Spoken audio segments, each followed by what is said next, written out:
सो है guys, this is Vishal Gupta और आज से हम अपना नया कोर्स स्टार्ट करने वाले हैं। आप जैसा देख सकते हो यहाँ पे मैथमेटिक्स वन हम अभी मैथमेटिक्स वन को स्टार्ट करने हैं। और यहाँ पे बीटेक का जो सीएसवीटीयू का सिलेबस है, राइट, आपका यूनिवर्सिटी आपको पता है कि सीएसवीटीयू के अंदर आता है। सीएसवीटीयू आपका यूनिवर्सिटी है, इसके अंदर ही आपका कॉलेज आता है। तो आप जिस भी कॉलेज से हो, अगर आपका यूनिवर्सिटी सीएसवीटीयू है तो मैं सीएसवीटीयू का सिलेबस लेके यहाँ पे कोर्स को कंप्लीट कराऊंगा।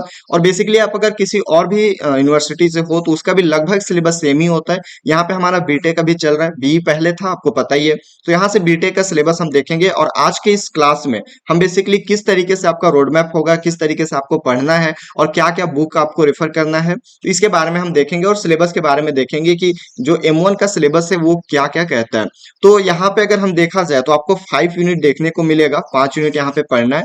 और बेसिकली यहाँ पे सेमेस्टर 1 में हमें M1 पढ़ना होता है, सेमेस्टर 2 में हम जैसे ही जाएंगे तो हम M2 पढ़ेंगे और फिर सेमेस्टर 3 में हम M3 पढ़ेंगे। तो इंजीनियरिंग में आपको मैथमेटिक्स का 3 पार्ट पढ़ना होता है और तीनों में 5-5 यूनिट होता है, जिससे आपको 15 यूनिट यहाँ पे पढ़ना होता है।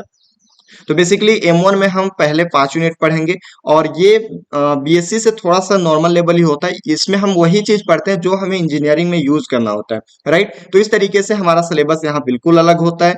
और यहाँ पे अगर पहले सिलेबस की हम बात करें तो यूनिट फर्स्ट हमें देखने को मिलता है। और यूनिट फर्स्ट में हमें कैलकुलस पढ़ना है, क्योंकि कैलकुलस बहुत ही यहाँ पे ज्यादा रोल रखता है, इसलिए हम कैलकुलस यहाँ पे पढ़ेंगे। सेकेंड यूनिट जो है हमारा वो भी कैलकुलस के नाम से ही है। और फिर थर्ड यूनिट में हम सीक्वेंस एंड सीरीज को पढ़ेंगे। उसके बाद चौथे यूनिट की बात करें तो मल्टी वेरिएबल कैलकुलस है, डिफरेंशिएशन के बारे में हमें पढ़ना है। और यहाँ पे फिर पांचवा यूनिट और लास्ट यूनिट हमारा मैट्रिसेस यहाँ पढ़ना है। मैट्रिसेस आपने क्लास 12 में पढ़ा भी था, उससे थोड़ा सा हाई लेवल में पढ़ेंगे, उसको भी हम रिवाइज करेंगे। और यहाँ पे बेसिक है जो हम M1 में पढ़ते हैं, वो बहुत ही बेसिक सब्जेक्ट है और यहाँ बेसिक से ही हम यहाँ पे इसको स्टार्ट करेंगे। तो इस तरीके से हमारे यहाँ पे रोड मैप रहेगा। और बेसिकली यहाँ पे अगर आपको बुक बताऊं, जो बुक प्रेफर करना है, एक तो मैं आपको नोट्स भी प्रोवाइड कर दूंगा, हैंड रिटन नोट्स आपको मिल जाएंगे। और अगर आप बुक भी देखना चाहते हो तो ये आप प्रेफर कर सकते हो। यहाँ पे देख सकते हो BS ग्रेवाल 44 एडिशन, अभी नया एडिशन आया है, हायर इंजीनियरिंग मैथमेटिक्स नाम से ये है बुक। और इस बुक को अगर आप लेते हो तो इस बुक में आपको सारा चीज सिलेबस मिल जाएगा। आपको ना यहाँ केवल M1 के साथ M2 M3 का भी सिलेबस यहाँ पे मिल जाएगा। और अगर आप गेट एग्जाम का प्रिपरेशन अगर कर रहे हो तो उसका भी कुछ कुछ सिलेबस यहाँ पे मिल जाता है। और बेसिकली आप इसको पढ़ लेते हो तो गेट में भी इजी हो जाता है। और अगर गेट का प्रीवियस ईयर क्वेश्चन लगा लेते हो तो मैथ का सिलेबस लगभग कंप्लीट हो जाता है। ठीक है, तो ये चीज आपको आपके लाइब्रेरी में भी मिल जाएगा और आप इसे खरीद भी सकते हो, या फिर आप इसको ऑनलाइन परचेस कर सकते हो, ऑनलाइन इसको डाउनलोड भी कर सकते हो, फ्री है। ठीक है, तो ये हमारा 44 एडिशन आप देख सकते हो, BS ग्रेवाल का है, हायर इंजीनियरिंग मैथमेटिक्स के नाम से यहाँ पे आता है। तो ये चीज आप यहाँ पे ले सकते हो। उसके अलावा आप अगर नोट्स भी पढ़ोगे, केवल आपको अगर सेमेस्टर एग्जाम में पास होना है तो आप मेरे नोट से भी वहां पे अच्छा कर सकते हो। और अगर आपको गेट का भी प्रिपरेशन करना है तो ये बुक आपको बहुत ही अहमियत रखेगा, ये बुक बहुत ही अच्छा है। तो इस बुक से आप यहाँ पे पढ़ सकते हो।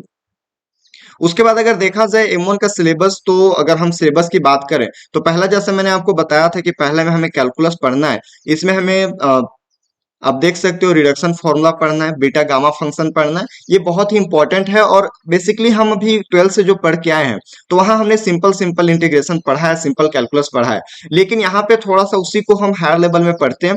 तो अगर सपोज कि एक क्वेश्चन आपको दे दे, जैसे सपोज कभी हम 12th पढ़ रहे हैं तो 12th में हमें क्या देता था, साइन स्क्वायर एक्स का डेरिवेटिव करना था। अगर यहाँ पे देखा जाए तो साइन के पावर 3 भी दे देता था, तो इतना हमें देता था। लेकिन सपोज अगर इंजीनियरिंग में हमें साइन के पावर अगर बोल दे कि 11x का इसका वैल्यू बताओ, तो हमें इसको करने के लिए ज्यादा टाइम लगेगा। इसी को कम समय में करने के लिए हमें रिडक्शन फॉर्मूला पढ़ना होता है। और रिडक्शन फॉर्मूला के थ्रू हम इसे इजी वे में 2-3-4 स्टेप में इसको अच्छे से कर सकते हैं। उसके बाद हम बीटा और गामा फंक्शन पढ़ते हैं।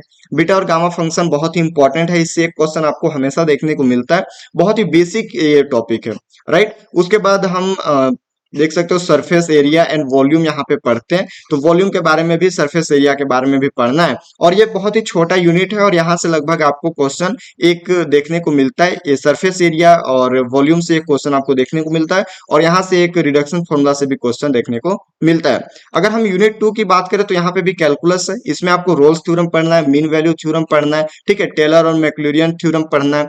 उसके बाद हमें यहाँ पे एल हॉस्पिटल रूल पढ़ना है, मैक्सिमा और मिनिमा यहाँ पे पढ़ना है। तो ये अगर ऐसा देखा जाए तो सबसे छोटा यूनिट यही है, यूनिट सेकंड ही सबसे छोटा यूनिट है पांचों यूनिट में से। तो इसको हम बहुत ही जल्दी इसको कंप्लीट कर लेंगे। उसके बाद यूनिट थर्ड की बात किया जाए तो ये सीक्वेंस एंड सीरीज है, यहाँ पे आपको देख सकते हो। इसमें ये थोड़ा सा लंबा पड़ता है और इसमें थोड़ा सा हम जो 11th में पढ़े थे उससे हाई लेवल में पढ़ेंगे। ठीक है, तो इस तरीके से यूनिट थ्री भी हमारे यहाँ पे कंप्लीट होगा। यूनिट थ्री थोड़ा सा सीक्वेंस एंड सीरीज अलग चल जाता है, इसलिए सबसे पहले हम यूनिट फर्स्ट कंप्लीट करने के बाद यूनिट सेकंड और उसके बाद यूनिट फोर पढ़ लेंगे, क्योंकि ये तीनों जो यूनिट है वो कैलकुलस से ही रिलेटेड है, इसलिए हम इसको यहाँ पे कंप्लीट कर लेंगे। इसमें लिमिट, कंटिन्यूटी, पार्शियल डेरिवेटिव्स पढ़ना है, टोटल डेरिवेटिव्स भी पढ़ना है। ठीक है, तो इस तरीके से यहाँ पे कर्ल, डाइवर्जेंस यहाँ पे पढ़ना है। उसके बाद हम थर्ड यूनिट को पढ़ेंगे और फिर जाके लास्ट में 5 यूनिट को पढ़ेंगे मैट्रिसेस के बारे में। तो यहाँ पे मैट्रिसेस थोड़ा लेंदी है और बहुत ही लंबा टॉपिक है। ऐसा बोलना चाहिए कि जो आपको M1 में पढ़ना है मैथ, उसमें सबसे लंबा अगर टॉपिक देखा जाए, सबसे लंबा यूनिट देखा जाए तो ये मैट्रिसेस ही आपको पढ़ता है। तो इस तरीके से पांचों यूनिट हमारा कंप्लीट होगा और ये हम बेसिकली यहाँ पे एक के बाद एक कंप्लीट करते जाएंगे।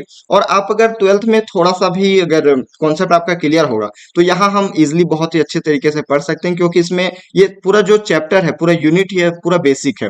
राइट, तो यहाँ पे आपको डरना नहीं है कि हम 11th 12th में अच्छे नहीं पढ़े थे तो यहाँ कैसा होगा, यहाँ हम बहुत ही अच्छी तरीके से पढ़ेंगे।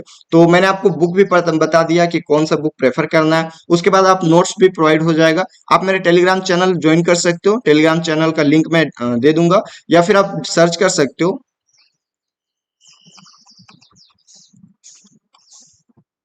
विशाल गुप्ता, यहाँ पे SRV।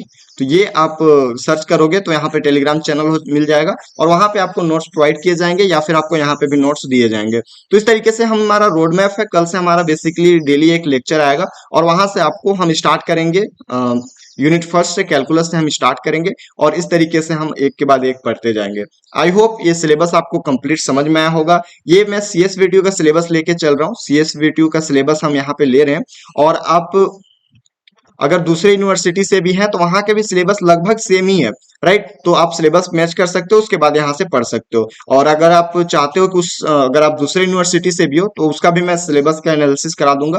आप अगर चाहो तो कमेंट करके बता सकते हो। तो इस तरीके से हमारा ये चलेगा सीरीज बेसिकली। और ज्यादा दिन ही 1 से 1.5 महीने में ही पूरा कंप्लीट हो जाएगा।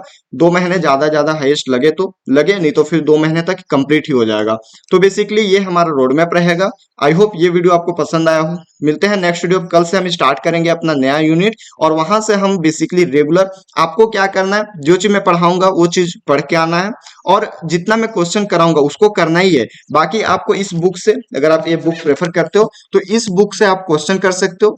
जितना मैं नोट्स कराऊंगा उतना तो कंप्लीट करना है। बाकी अगर आप चाहो, अगर आप गेट का एग्जाम प्रिपरेशन कर रहे हो या फिर ESC का प्रिपरेशन कर रहे हो तो इस बुक से भी क्वेश्चन लगा सकते हो। बहुत ही अच्छा बुक है ये। राइट, तो जितना मैं पढ़ाऊंगा उतना तो पढ़ना ही है। बाकी आप यहाँ से भी क्वेश्चन लगा सकते हो। बाकी प्रीवियस ईयर क्वेश्चन आप लगा सकते हो, गेट एकेडमी से प्रीवियस ईयर क्वेश्चन वहां पे देता है, तो उसका भी आप यहाँ पे सॉल्यूशन कर सकते हो। सो मिलते हैं नेक्स्ट वीडियो में, तब तक के लिए see good day, bye bye, thank you.